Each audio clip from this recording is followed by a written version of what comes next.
শিক্ষার্থীরা, তোমাদের ক্লাসে স্বাগত। আজকে আমরা যে বিষয়টি নিয়ে আলোচনা করব সেটি হচ্ছে আলোর প্রতিসরণ অধ্যায়ের যে গাণিতিক সমস্যা আছে তা নিয়ে। এই ক্লাসটি হচ্ছে সম্পূর্ণ বেসিক ক্লাস, একেবারে শুরু ক্লাস, যে আমরা এই চ্যাপ্টারের গাণিতিক সমস্যাগুলো কিভাবে সমাধান করব।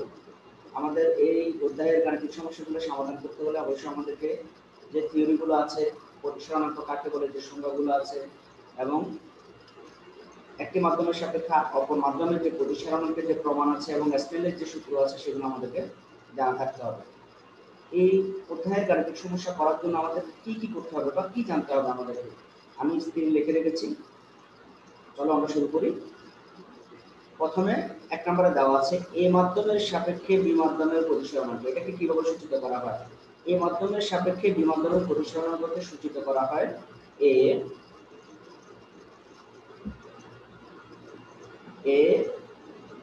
ইটা বি, ইটা বি দ্বারা সূচিত করা হয়। এবং এই মধ্যখানে যে গাণিতিক অপারেটরটা ব্যবহার করা হচ্ছে সেটার নাম হচ্ছে ইটা, যেটি একাদশ শ্রেণীর বইতে আমাদের এটা এভাবে সূচিত করা আছে, এবং একাদশ শ্রেণীতে অর্থাৎ ইন্টারে এটিকে বলা হয় মিন। কিন্তু দশম শ্রেণীর বইতে এটা ইটা নামে সূচিত করা আছে। তাহলে আমাদের এ মাধ্যমের সাপেক্ষে বি মাধ্যমের প্রতিসরণাঙ্ককে সূচিত করা হয় এ ইটা বি দ্বারা, যেখানে মাধ্যমগুলো বিভিন্ন মাধ্যম হতে পারে, কাচ মাধ্যম হতে পারে, বায়ু মাধ্যম হতে পারে। এরপর এই মাধ্যমের সাপেক্ষে বি মাধ্যমের আলোর বেগকে কিভাবে সূচিত করা হয় সেটাই হচ্ছে ব্যাপার। আমাদের প্রথম 1 নম্বরের সূত্রটা যদি আমরা কমপ্লিট করি তাহলে আমরা লিখতে পারি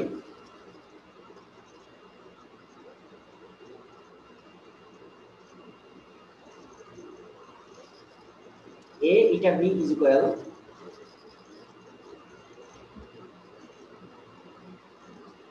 ইটা বি ডিভাইডেড ইটা এ। শিক্ষার্থীরা খেয়াল করো,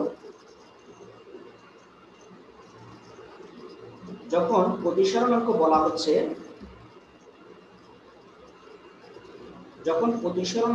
হচ্ছে তখন বি মাধ্যমটা যাচ্ছে উপরে অর্থাৎ এই জায়গায়, এবং এ মাধ্যম প্রথম মাধ্যমটা আসতেছে নিচের জায়গায়।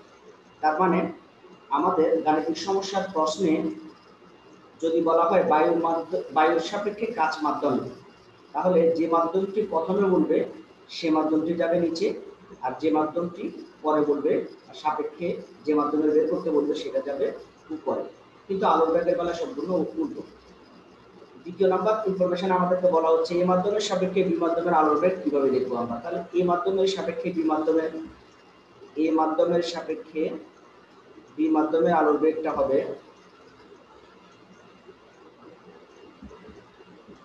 আলোর বেগের সময় প্রথম মাধ্যমটা যাবে উপরে অর্থাৎ C A divided by C B, যেখানে সিটা দ্বারা আলোর বেগকে বোঝানো হয়। তাহলে এই দুটি ইনফরমেশনের মধ্যে খেয়াল রাখতে হবে যে প্রতিসরণাঙ্ক বলেছে নাকি আলোর বেগ বলেছে। যদি আলোর বেগ বলে প্রথম মাধ্যম উপরে যাবে, দ্বিতীয় মাধ্যম নিচে আসবে, অর্থাৎ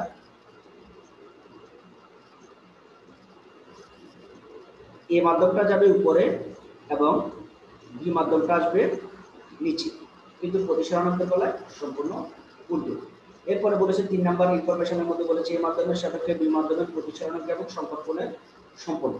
তাহলে আমরা যদি লিখি এ মাধ্যমের সাপেক্ষে বি মাধ্যমের প্রতিসরণাঙ্ক হবে এ বিটা বি, সম্পর্কনের সম্পর্ক হচ্ছে 1/sin θ sin θ c, যেখানে θ c হচ্ছে ক্রাইসিস অ্যাঙ্গেল বা সম্পর্ক।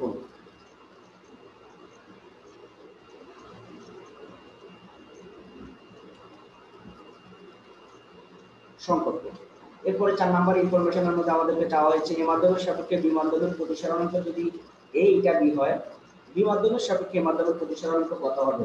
এটা হবে 1/,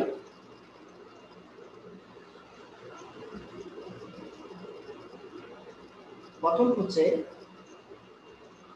বি মাধ্যমের সাপেক্ষে এ মাধ্যমের প্রতিসরণাঙ্ক হবে আসলে বি ইটা এ। এখন আমরা যদি দুটোর মধ্যে যদি রিলেশন করি অর্থাৎ একসাথে যদি আমাদের সম্পর্কটা স্থাপন করি,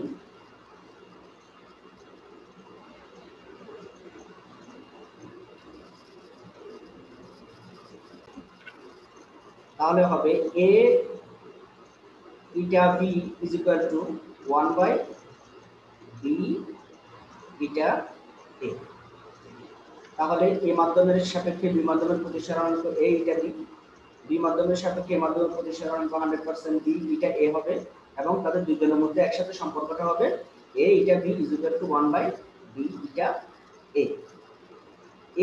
এগুলোই হচ্ছে আমাদের আলোর প্রতিসরণ চ্যাপ্টারের বেসিক গাণিতিক ফর্মুলা। এই গাণিতিক ফর্মুলা দিয়েই আমাদেরকে গাণিতিক সমস্যাগুলো সমাধান করতে হবে। তাহলে চলো আমরা কয়েকটি গাণিতিক সমস্যার সমাধান করে ফেলি, তাহলে আমাদের সূত্রের প্রয়োগ হয়ে যাবে আর আমাদের গাণিতিক সমস্যার সমাধানটা কিভাবে করব সেটাও আমরা শিখতে পারবো।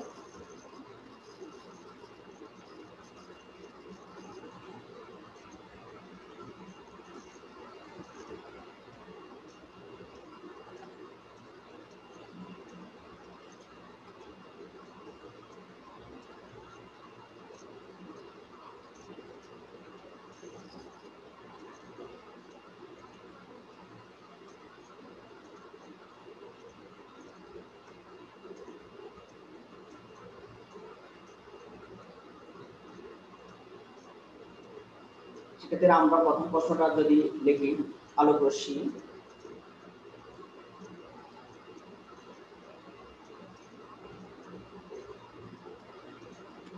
বায়ু মাধ্যম থেকে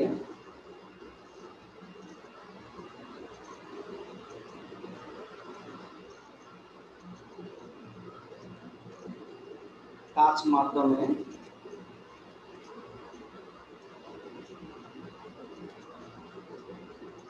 30 ডিগ্রি করে আপতিত হয়।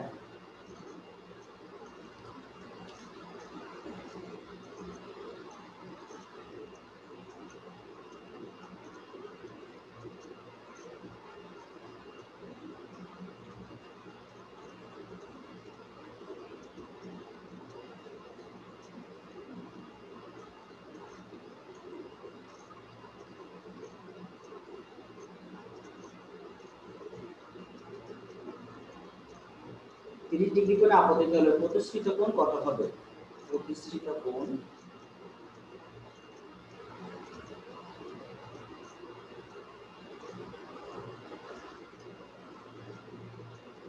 এটাই হচ্ছে আমাদের প্রশ্ন। এখন আমরা প্রশ্ন থেকে আমাদের কি কি দেওয়া আছে সেগুলো আইডেন্টিফাই করে নেব। বায়ু মাধ্যম থেকে কাচ মাধ্যম, আমরা জানি বায়ুর ইংরেজি হচ্ছে এয়ার। তাহলে আমরা যদি দেখি এই মাধ্যমের সাপেক্ষে কাচ মাধ্যমের প্রতিসরণাঙ্ক G is equal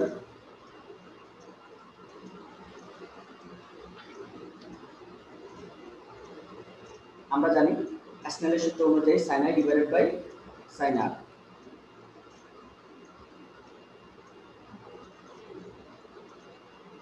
এখানে i কোণ সমান দেওয়া আছে আমাদের 30 ডিগ্রি, r কোণ is equal to what? তাহলে আমরা যদি সূত্রটা লিখে যদি সমাধান করি, আমরা জানি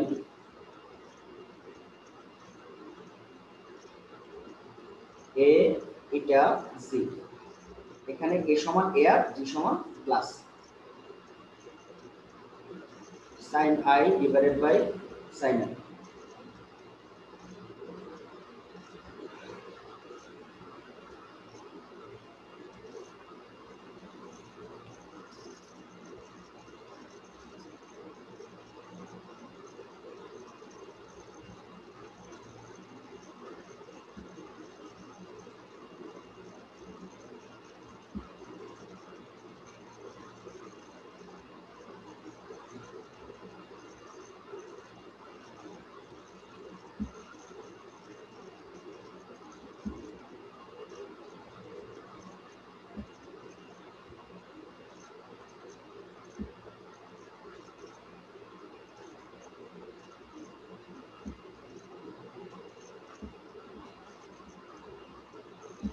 আমাদেরকে প্রশ্ন ছোট্ট একটা ইনফরমেশন দেওয়া আছে বায়ু মাধ্যম থেকে কাচ মাধ্যমের প্রতিসরণাঙ্ক হচ্ছে 1.5। তাহলে আমরা যদি মানগুলো ইনপুট করি বা 1.5 is equal sin 30 degree divided by sin r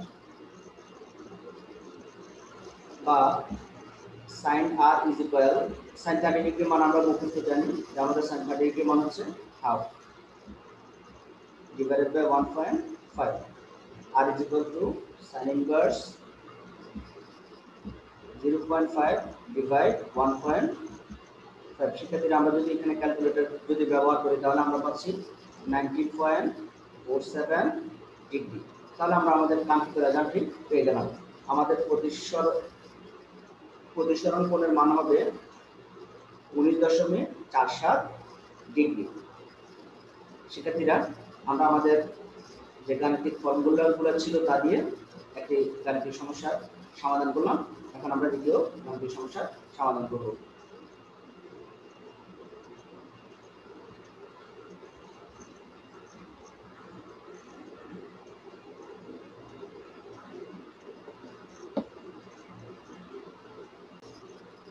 শিক্ষার্থীরা আমাদের স্ক্রিনে একটা প্রশ্ন দেওয়া আছে। প্রশ্নটা হচ্ছে বায়ুর সাপেক্ষে পানির প্রতিসরণাঙ্ক 4/3, পানিতে আলোর বেগ নির্ণয় করো।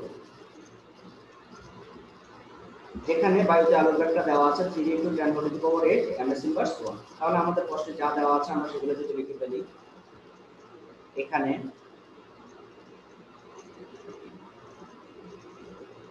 বায়ুর সাপেক্ষে পানির প্রতিসরণাঙ্ক, তাহলে পানি হচ্ছে ওয়াটার, বায়ু হচ্ছে air, A eta W is equal to 4/3 এবং বায়ুতে আলোর বেগ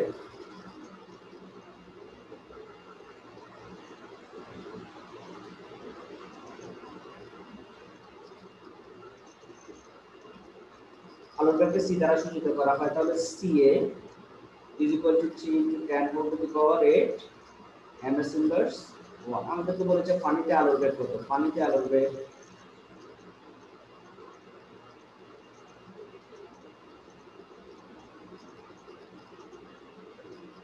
CW is equal to what? আমরা জানি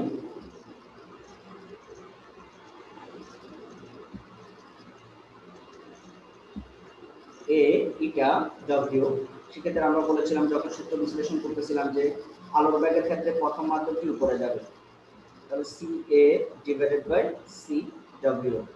আমাদের এই মানটি দেওয়া আছে 4/3, C এর মানটা দেওয়া আছে 3 × 10⁸ ডিভাইডেড বাই CW, বা CW is equal to 3 × 10⁸ divided by 4/3। তাহলে আমরা পাচ্ছি equal to 2.25 into 10⁸ ms inverse 1। শিক্ষার্থীরা আমরা কাঙ্ক্ষিত পানিতে আলোর বেগটা হচ্ছে আমাদের 2.25 into 10⁸ ms ইনভার্স 1। আমরা আমাদের দ্বিতীয় সূত্রটা প্রয়োগ করলাম। এখন আমরা আমাদের তৃতীয় সূত্রটা প্রয়োগ করব, যে আমাদের গাণিতিক সমস্যার মধ্যে আমরা কিভাবে আমাদের সূত্রগুলোকে কাজে লাগাতে পারি। এখন আমরা আমাদের 3 নম্বর প্রশ্নের সমাধান করব।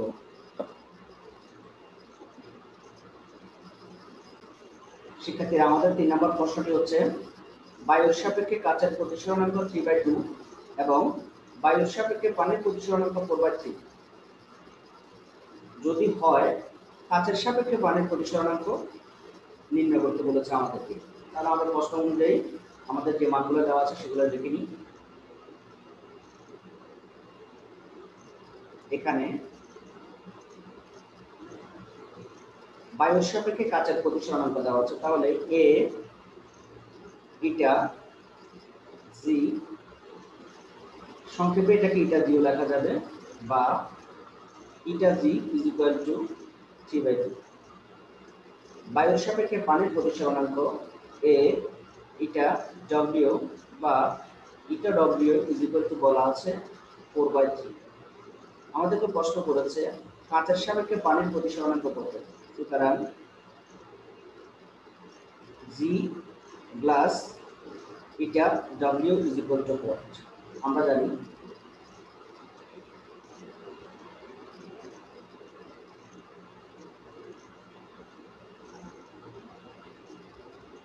G ইটা W।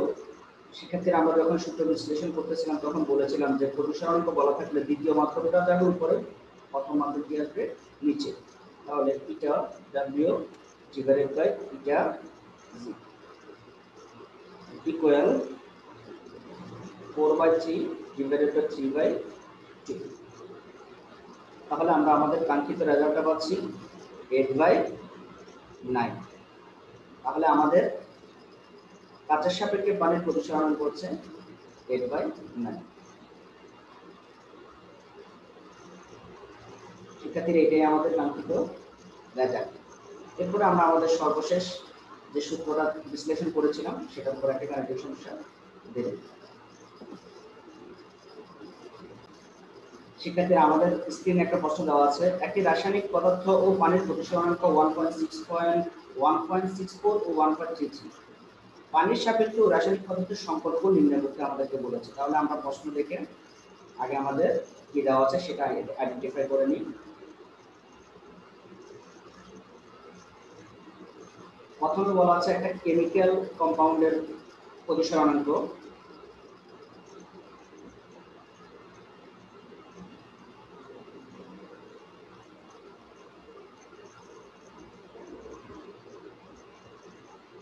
প্রতিসরণাঙ্ক এটা যেহেতু কেমিক্যাল সি ব্যবহার করি আমরা, সি ইজ ইকুয়াল টু বলা আছে 1.64। পানির প্রতিসরণাঙ্ক বলা আছে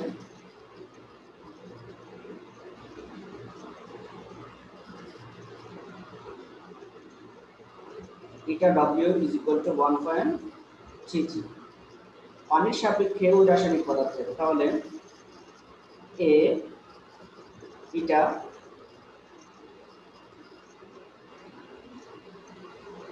W এটা C ইজ ইকুয়াল টু,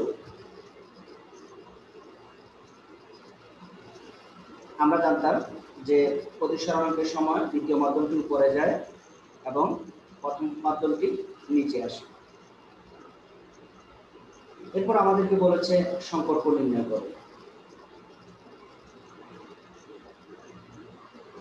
সম্পর্ক theta C is equal to watt, বা theta C is equal to watt আমরা জানি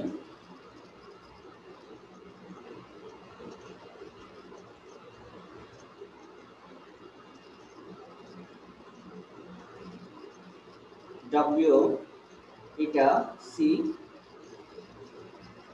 is equal to 1/sin theta c। প্রতিসরণের সাথে সম্পর্ক হচ্ছে এটি। এখন এইটা সমান আমরা জানতাম যে এটা C ডিভাইডেড বাই এটা W, এটা C ডিভাইডেড বাই এটা W is equal to 1/sin theta c। আমাদের মানটা দেওয়া আছে, এটা C এর মান দেওয়া আছে 1.64 এবং 1.33 equal to 1/sin theta c। সুতরাং theta c সমান sin inverse 1.33 divided by 1.64। তাহলে আমরা পাচ্ছি 54.19 ডিগ্রি। সেক্ষেত্রে আমরা আমাদের কাঙ্ক্ষিত রেজাল্ট পেয়ে গেছি। আমাদের সম্পর্কনের মানটি হচ্ছে 54.19 ডিগ্রি। শিক্ষার্থীরা তোমরা বাসায় বেশি প্র্যাকটিস করবে, এরকম অনেকগুলো প্রশ্ন নিয়ে তোমরা বাসায় বেশি বেশি প্র্যাকটিস করবে। আশা করি আলোর প্রতিসরণের গাণিতিক সমস্যাতে তোমরা পারদর্শী হবে। ভালো থাকবে। আল্লাহ হাফেজ।